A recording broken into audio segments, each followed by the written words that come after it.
And from now, we're going straight to our spotlight talk with Nati Cohen. That's a very important topic and painful one for all of us about monitoring and the anti-patterns around that. So Nati is going to talk about 5 monitoring anti-patterns and how to avoid them.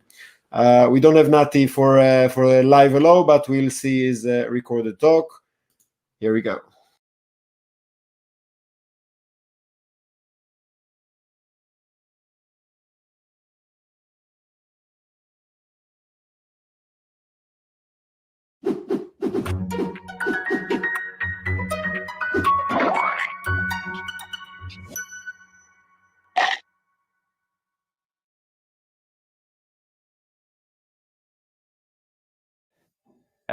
Hello, everyone. My name is Nati Cohen, and for the past 15 years or so, I've been building production systems and monitoring them. And today, I'd like to share with you some of the mistakes I've been doing and I've seen others doing around monitoring and alerting. So you come to the office on Monday, and you find out that your group is starting to use an open source software, and you got the exciting task of designing monitoring for it. But how do you start monitoring something new?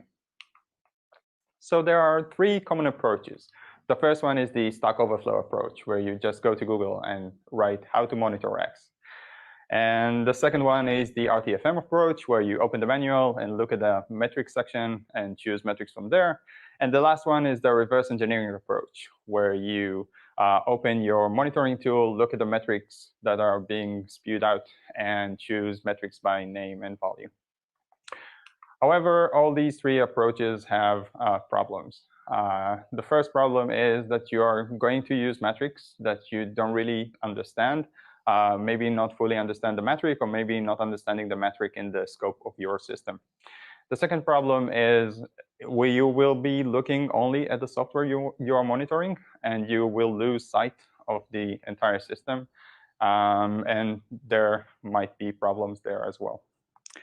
So the approach I found working a little bit better is being explicit about your mental model. For me, it's drawing the entire system and your software within it. Be explicit about your clients and your dependencies. Use a methodology to choose the metrics you want to monitor, maybe the use method or the red method, or even the 4 golden signals from the SRE book. And eventually, once you know which metrics you want to monitor, pull the metrics you want. They might come from the software you're monitoring, but they might also require some manipulation on these metrics. They might come from your clients or your dependencies or your operating system, and they might be missing. So you might need to add code to the software. So you come to work the next day, and you finished with the previous task, but now you're getting pulled into a postmortem. And in that postmortem, you learn about an application crashing due to too many open files error. And the action items that came out from this postmortem are to increase the number of open files and to alert on the number of files being used. And this is our second anti-pattern, where you are monitoring for software bugs. And this might be OK for a very temporary fix. But in the long run, your on-call doesn't have much to do other than restart the service. And you will eventually just add more and more and more alerts for every software bug you encounter, because they are more common than what we want them to be. What you can do instead is hopefully fix the bug and add regression tests in order to make sure it doesn't come back. And also try to make sure that when you're adding alerts, you're adding them for service degradation, right? Or failure or SLO breach, and not for every specific type of failure. So another day in the office and another postmortem that you're being pulled into. And this time the problem is latency spiking due to increased traffic to a resource-heavy API endpoint.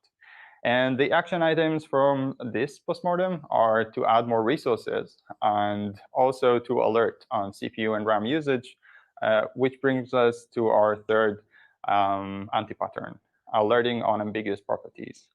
And CPU and RAM are classic ambiguous properties because they can be triggered due to another issue, not the issue you're trying to monitor. And they can also be triggered due to normal operation, like traffic spike, garbage collection, or another OS service, and while your application is running normally. Instead, what you probably want to do is to alert on issue-specific metrics, for example, on the latency of API endpoints. And also, you want to continuously look at your alerts and remove or refine alerts that are false positive. Eventually, you get to the weekend. However, on Saturday at 2 a.m., you get a pager. And the title of the pager is Node-X is down. And the description of the pager is exactly the same. And this is the fourth anti-pattern, right? Alerting without context. And this one is pretty clear. You get increased time for remediation, and your on-call might end up fixing the wrong thing. And on the worst case, you get a secondary incident. What you can do instead is add a lot of context into this description part of the pager. Which system is being impacted? Which customers are being impacted? Who else is being triggered? Add graphs on the larger time scope, like for the last week, how this metric looks, and add graphs for other triggered alerts, right? And also add a lot of links. Add a link to your runbook entry. Have a runbook. Add links to the relevant dashboards, the communication channels you want to tell people you are working on it, and for your dependencies status page.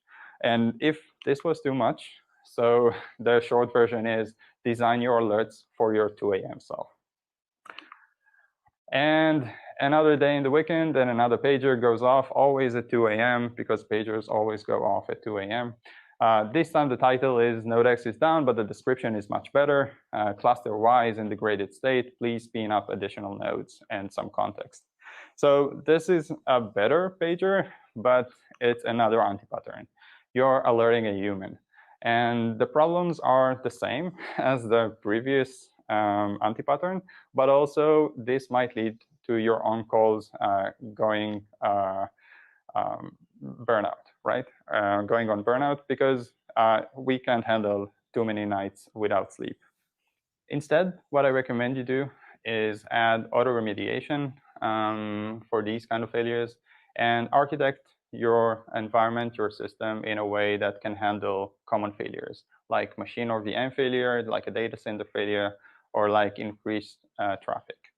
Also, look into doing game days, or what the cool kids are calling chaos engineering, in order to find out how your system is handling these kind of failures.